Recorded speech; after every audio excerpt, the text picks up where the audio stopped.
way back into the team.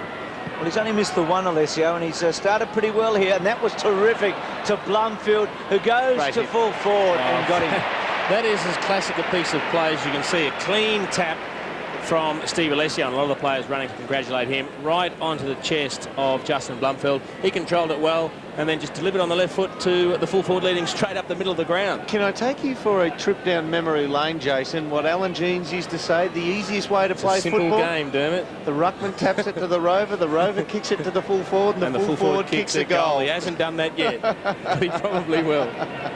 It doesn't get any easier. Right behind the goals here we are.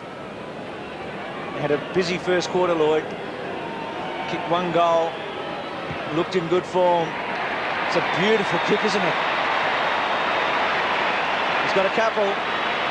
I never thought about 52.5. But yeah, I always thought that if you could just concentrate on kicking your 4 a game, you were more than likely going to get a couple of bags along the way, which would get you over the triple figures. Well done by Blumfield too. He got pretty close in under there, almost too close, and had to stagger back out into a bit of a clean path there, and delivered. Play. Well done. Out to 4 goals, so it's getting serious here, and Alessio's become very important, and so has Blumfield to full forward again. Lloyd was at the back lurking there. Mercury, well, cleverly done. Still Mercury. He's got Burke to put the pressure on, brings it back to centre half forward, wants a good fly, and he got a beautiful fly in the front. Gee, Blumfield can play so tall. We saw him roving a moment ago and playing as a key forward in that particular passage of play. Spider Everett limps off as we speak, Bruce, and that's a worry for St Kilda. But look at the control, the fingertip control whilst under pressure. Never took his eyes off the ball. He knows he's got Nathan Burke bearing down on him, and not easy to give yourself a bit of space when Nathan Burke's chasing. Then he just chips it to a dangerous spot. Spider's gone straight up the race. Blumfield right in front. Giving it a hook through the... Yep. Robert Harvey halfway through that first quarter. This is Carr coming past Essendon Huddle at quarter time. Remember the car being reported with Hurd. But Justin Blumfield is just, whilst he's responsible for Robert Harvey, he is also attacking. He is really trying to take the initiative from Robert Harvey, who has now left the centre square and gone forward. I just got some words of advice for young Matthew Carr. Don't put up with that. Go back and have a go at him later. do you remember Waverley Dermot a few years ago? Yeah, same team. One of these two. Blumfield, Ramanauskas. Don't ever let him win a battle over you in the mind. Alessio. Good trap by Lloyd. The hands were very good. And another one to Johnson. It's a procession. Well, it's reminiscent of a game that has just gone into like the 10-minute mark of the fourth quarter at the moment. The floodgates suddenly open. Let's hope the Saints can really shore it up here and just stop the flow. I mean, quick takeaways from the centre, reverse of what St Kilda did. Quick takeaway once again. Well done by Lucas, feeding off. The best thing to watch about Essendon, Dermot, is just their cleanness of hands. When they're handling the ball, it's just so clinical. I mean, they're a level above most of the other sides in the competition. Fair wave of Essendon players coming forward through the half-forward line there to receive too. So 6-goal margin here. This is where Lloydie leads out to the left if they get a takeaway here. It's wide open for him, the Essendon forward line. Ramanauskas, he kept his eye on it despite the pressure. Blumfield at centre half back. Missed his target. Fletcher to mop up. Does well. Gets to Alessio, who's been so important. He's doing the Barnes right there, running off. We haven't seen Barnesy so far. Now Mark Johnson to run hard. Stretching Moyle. Stretching him out. And then bangs it to full forward. Mercury at the back. Front spot was Wakeland. Burke besieged and held up. Ball up. Got to describe what happened at the centre bounce there. Lloyd's in the square, the goal square, and every other Essendon player is slanted towards the screen, so completely, if you draw a line down the middle of the ground to the left of that line, there is open space for Lloyd to lead into. Hurd, he had a long time to Moorcroft, back to Jason Johnson, who's kicked one already, he's kicked 2, and the Bombers have got 10.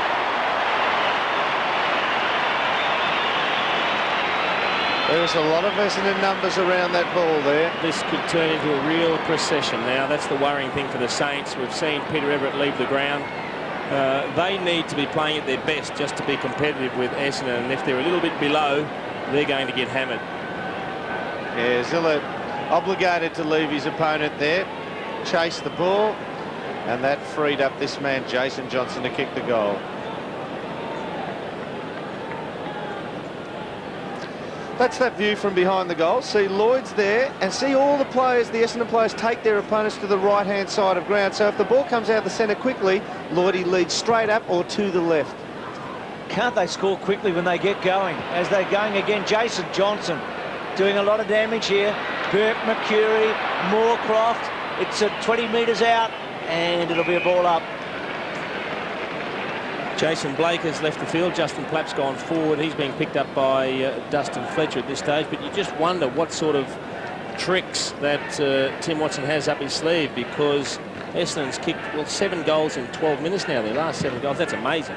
That's at the end of the first quarter and the start of this second quarter. Down to Moorcroft. Couldn't get a handball away. Trinity's got rid of him. Harvey belts it to centre wing. Plapp's on the ground. Belted away from him by Fletcher. Fletcher has a second go. Lowe has to chase. Fletcher's acceleration. Lowe with a chance. Back to Zilla. Zilla pushing forward, but there's nobody back there. Heffernan.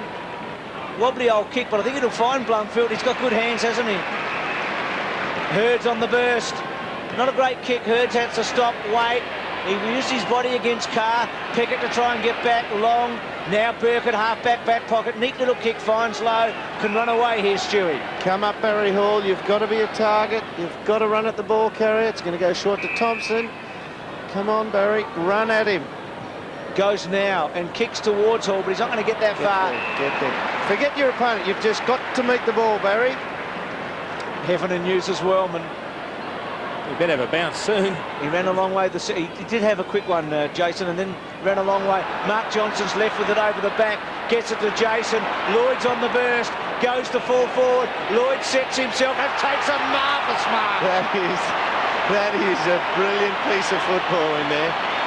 Very hard. Everybody knows how hard it is to catch it with one arm while you're fending off with the other. But to catch it on your shoulder bone, what do you call that? The collarbone. There's a lot of bounce off that thing. It's pretty hard. I mean, you can do it on the chest. There's a bit of padding on the chest and they stick there, but off that bone, the collarbone, that's pretty exciting stuff. Well done, Lloyd. He's just a magnificent player to watch, Matthew Lloyd. It was interesting watching the ball come in until very late.